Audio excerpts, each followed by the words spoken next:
A man driving a truck down a mountain road.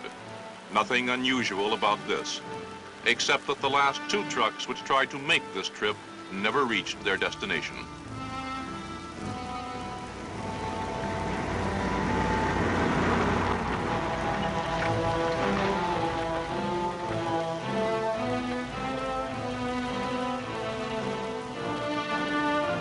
Behind the wheel of the truck is an American soldier, assigned to United States Army Special Forces operating in one of the most dangerous regions of Southeast Asia, the guerrilla-infested central highlands of Vietnam.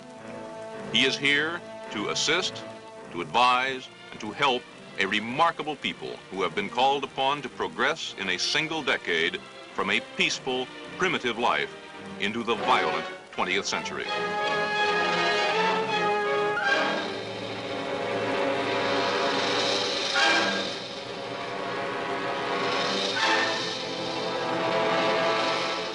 As Commander-in-Chief, the late President Kennedy left to us this directive. We need a greater ability to deal with guerrilla forces, insurrections, and subversion. We must be ready to deal with any size of force, including small, externally supported bands of men, and we must help train local forces to be equally effective.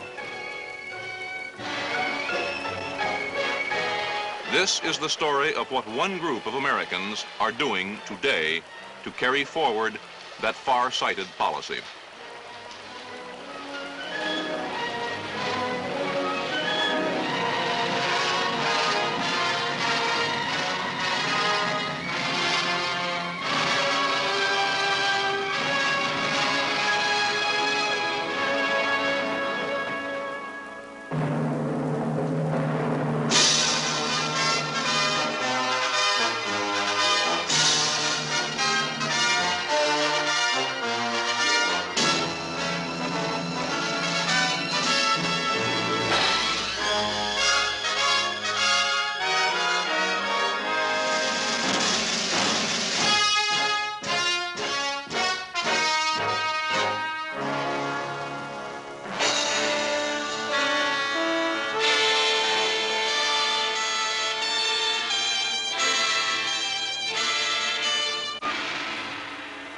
The undeclared war raging today in South Vietnam is not being fought in the streets of cities.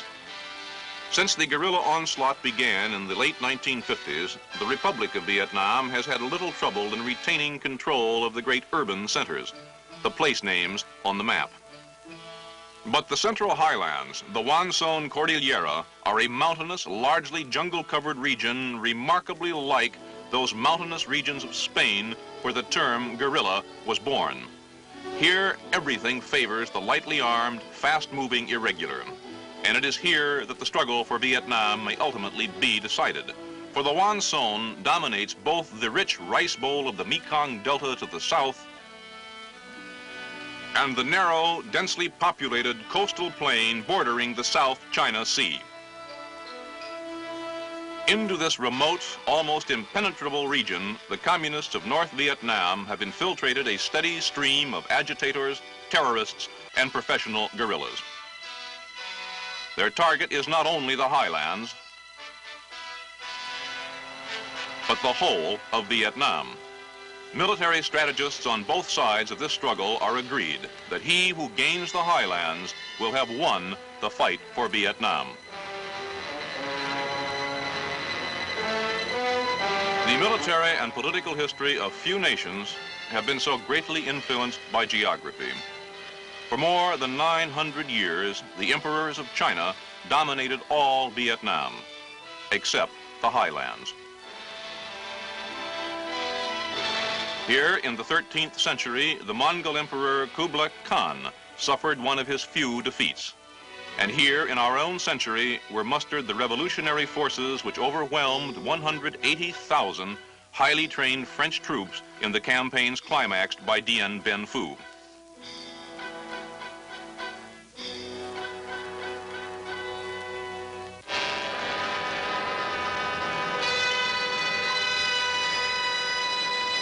Villages of the highlands are inhabited by many races, each with a tradition and a way of life distinctly its own.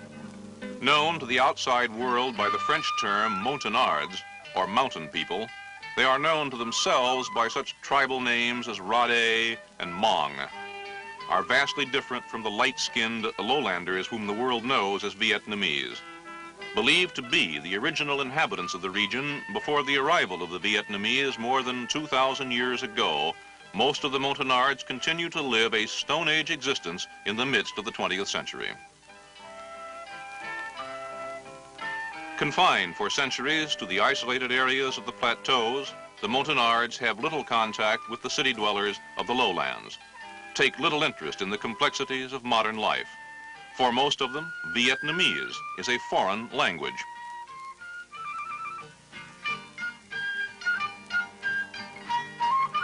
For such people, words like communism and democracy have little meaning, cannot without great difficulty even be translated into their own dialects. Here in the mountains, both Saigon and the communist capital of Hanoi seem equally remote and unimportant.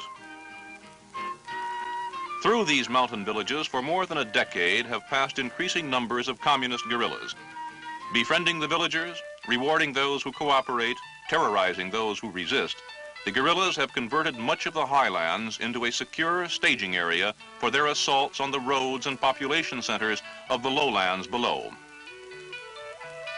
Americans encountering these people and this situation often feel transported 200 years back into time, to our own French and Indian wars, when British and French vied for support of Indian tribes on the frontier. And like the primitive tribesmen of those earlier wars, the Montagnard on his own ground is a formidable ally. Tough, muscular, a skilled hunter and woodsman, a man of great personal courage, the Montagnard holds the key to a strategically vital area of Southeast Asia. If he can be won to the government's cause and given the training and equipment to resist communist terrorism, the guerrillas' jungle sanctuary in the Vietnamese highlands will disappear. With this in mind, United States military advisors and the government of Vietnam early in the 1960s began a program to win the active allegiance of the Montagnards. Their primary objective was to seal off the hidden supply routes through the mountains from the communist north. Chosen to execute the plan were the anti-guerrilla experts of the U.S. Army Special Forces, accompanied by Vietnamese Special Forces, whom they themselves have trained, and through whom the bulk of their work in the village will be performed. Equipped with all the skills of the highly trained airborne infantryman, the Special Forces soldier brings with him a number of unique abilities designed to meet just such situations. Selected for linguistic aptitude and a talent for tact and diplomacy, Special Forces personnel are adept at winning friends, from the village chief down to the lowliest peasant.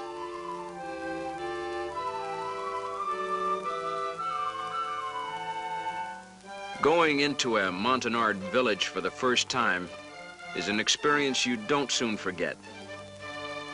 In the first place, the only people you're likely to find are the ones who were too old or too young or too sick to run away when they saw you coming. You give candy to the kids, talk politely to their elders, and try to convince everybody that you're not here to hurt anyone. There's no way of knowing whether the men have run away because they're guerrillas themselves or because they believe guerrilla propaganda about the government troops and the terrible Yankees. All you can do is keep your guard up and try to show by actions that you're here on a friendly mission. Our biggest asset in this kind of thing is the team medic. His main job, of course, is taking care of us. But there are no field hospitals in guerrilla fighting, so one of our medics has to know a lot about his business. With the modern medicines available, he can do a lot for people in places like this.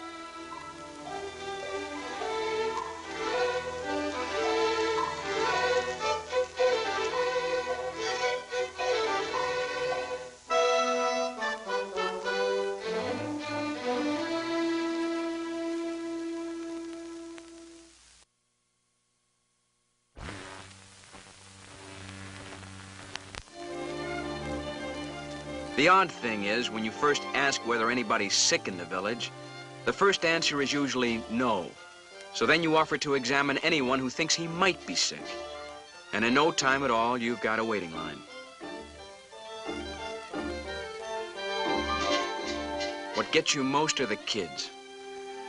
They say people don't miss what they've never had. But you bring medicine into one of these villages where they've probably never seen a doctor, and the people turn out to be just as worried about their kids as you are about yours.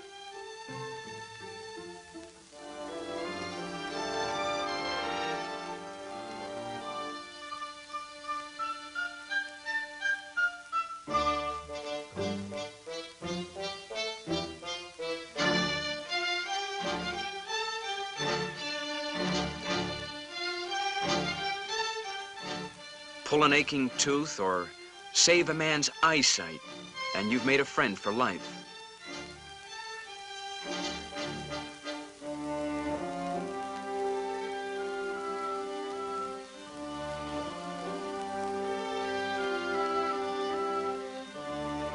You do this kind of work because you've got the medicine and because you're here.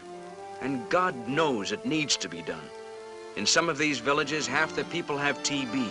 Most of the kids have impetigo, and everybody has vitamin deficiencies.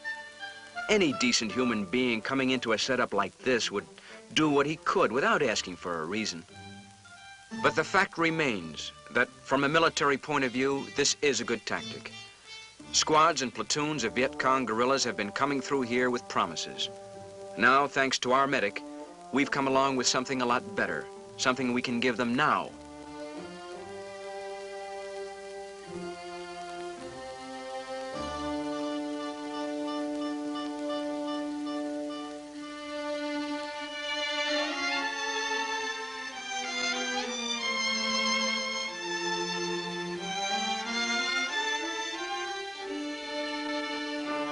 The village chief is impressed, but he is also a man on a tightrope. Unless his new friends can provide adequate protection, cooperation will lead to Viet Cong attacks, a devastated village, or his own assassination.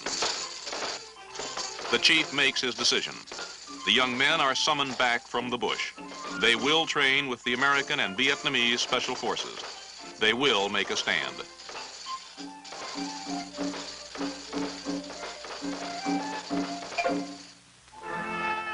And so Montagnards of fighting age assemble. The first step is taken toward recovery of a communist-dominated area within the borders of South Vietnam. All this is taking place in what is, to all intents and purposes, enemy territory. Much will have to be accomplished before anyone here sleeps without a gun close to his pillow.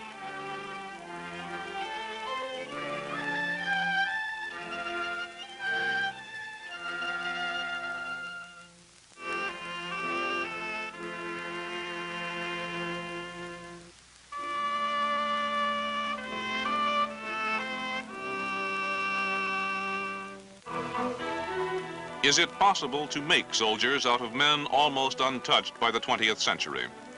What kind of supplies do you issue to men who have never worn pants or shoes?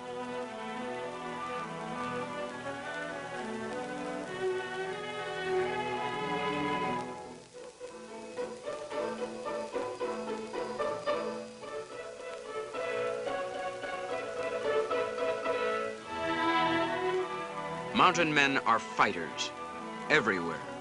The Ozarks, the Scottish Highlands, or the Highlands of Vietnam. Get yourself a mountaineer and you've got potential fighting material. These people may be primitive, but they know what a weapon is and what it's for, even when they still haven't learned how to use it. These people are hunters. They're a peaceful people, basically friendly. Without this guerrilla business that's been going on here for the last 10 or 20 years, you'd be as safe walking through the highlands as down a street back home. But being hunters, these men grow up fitting arrows into a crossbow. And from a crossbow to an M1 carbine is not as big a jump as you might think.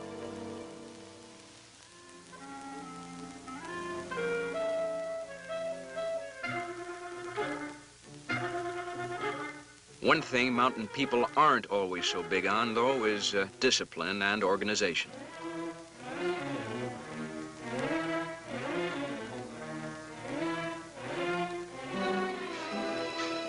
We had to teach our Montagnards to coordinate with such modern inventions as an aerial resupply drop. And that took a certain amount of doing.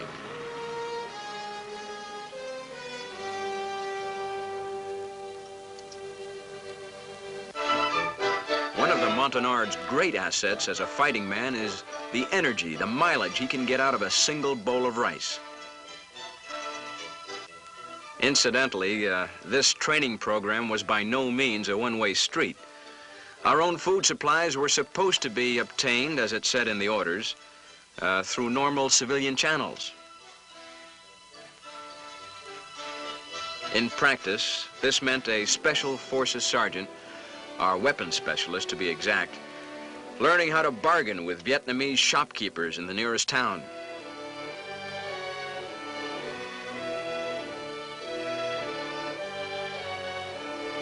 Part of the ritual involves sharing tea with the proprietor and his family while everyone argues politely about prices. Our weapons specialist became an overnight authority on chickens, cabbages, and bacon on the hoof. Not to mention the purchase of 2,800 pounds of rice and miscellaneous other commodities.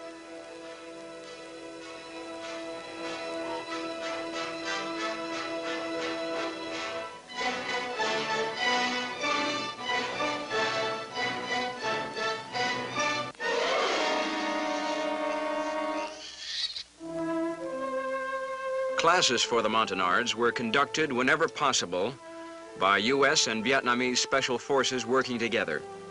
It was a complicated operation. The Vietnamese weren't much better off than we were. Most of the lecturers required 2 interpreters. There were Vietnamese who spoke English and a few Montagnards who spoke Vietnamese. One of us would give the lesson to an English-speaking Vietnamese. The Vietnamese would then have to pass it on to a villager who understood Vietnamese.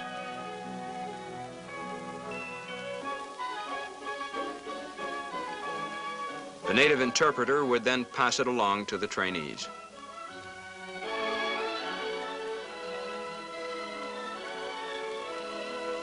So much can get lost in translation that you have to say everything at least twice. That kind of thing takes time, but it's the only kind of training that pays off under these conditions.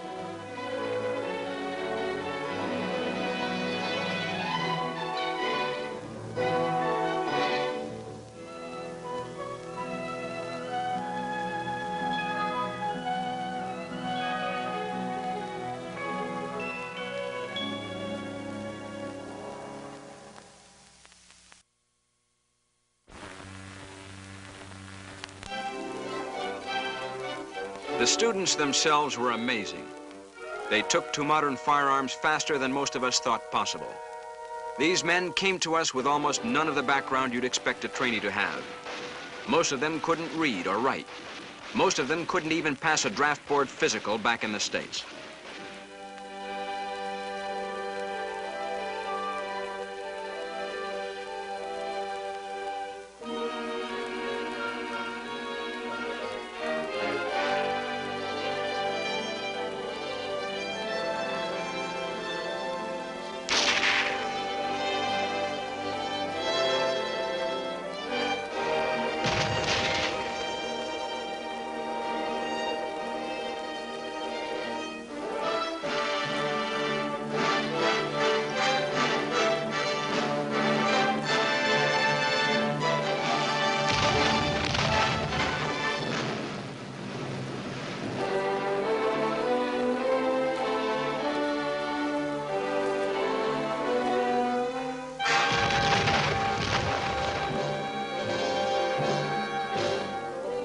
But they're smart, they've got guts, and they're anxious to learn.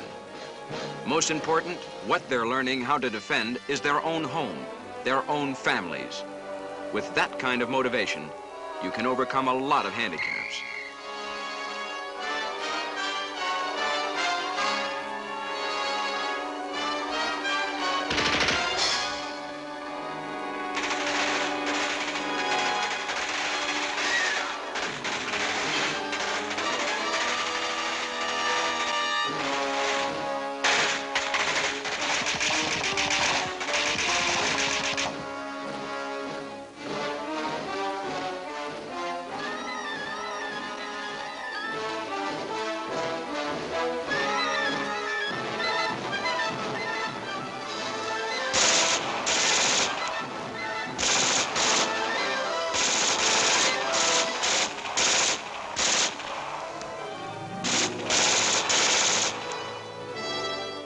We had to hit the high points of 6 months worth of training in only a few weeks. But the lesson seemed to take. Our Montagnards were shaping up into some of the best anti-guerrilla fighters in Southeast Asia.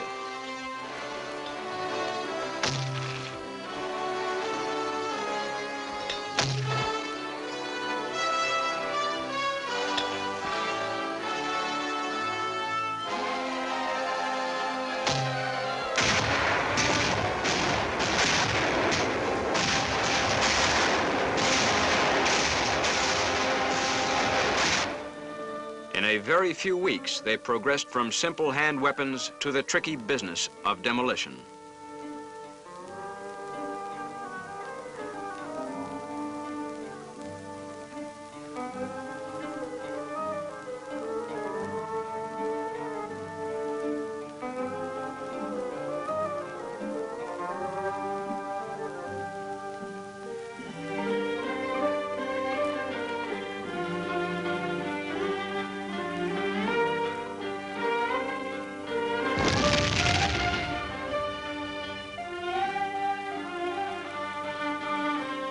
Even radio communications were taken in stride.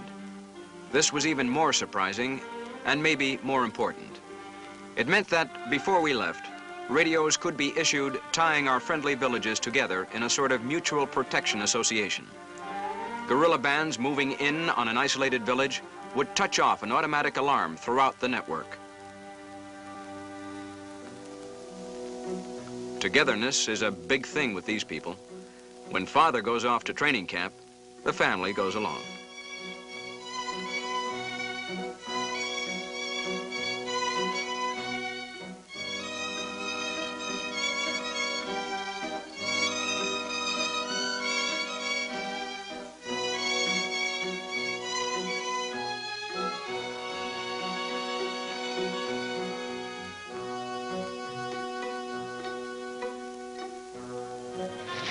But they still take to soldiering as fast as any group you're ever likely to see. Within a few weeks after seeing their first rifle, these characters were going through an infiltration course as rugged as anything they've got at Fort Bragg.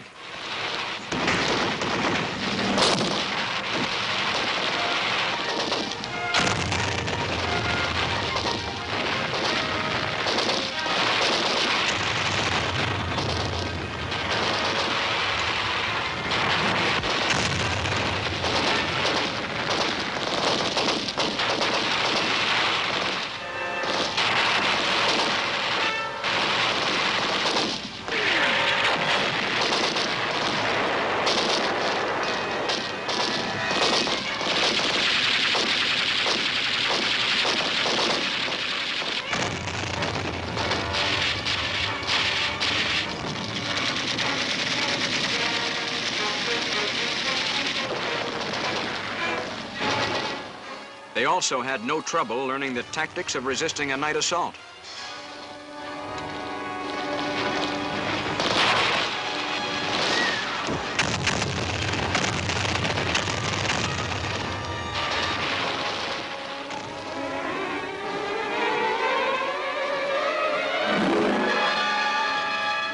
This burning arrow technique is designed to point out guerrilla positions to aircraft answering a radio call for help.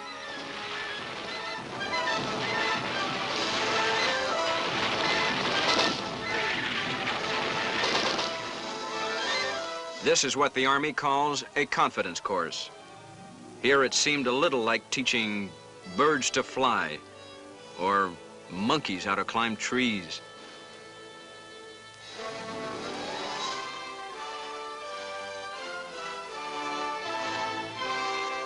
Convincing them of the importance of night patrols in the jungle was a little more difficult. Their inclination was to stay home and man the barricades. We had to persuade them that unless you attack and ambush the guerrilla on his own ground, he'll turn your village into a shooting gallery.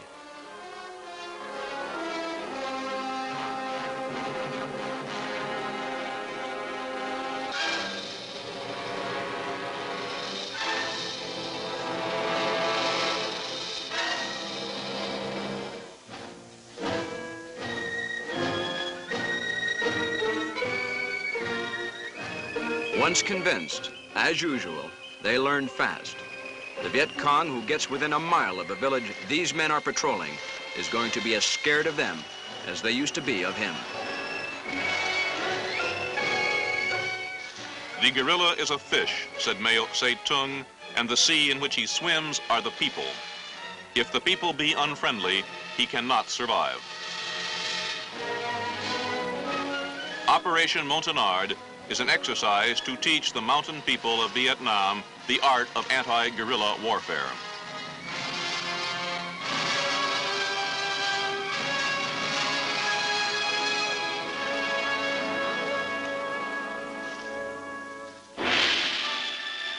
It also involves giving them a better understanding of the issues, of what the war of subversion raging in their country is really all about.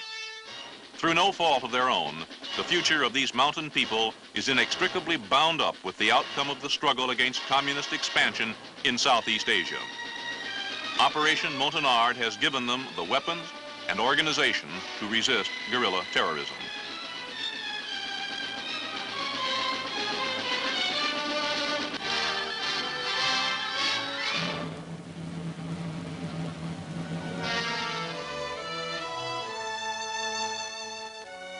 Contacts with U.S. and Vietnamese anti-guerrilla experts during the many weeks of training have also made fast friends where there was before only fear or indifference.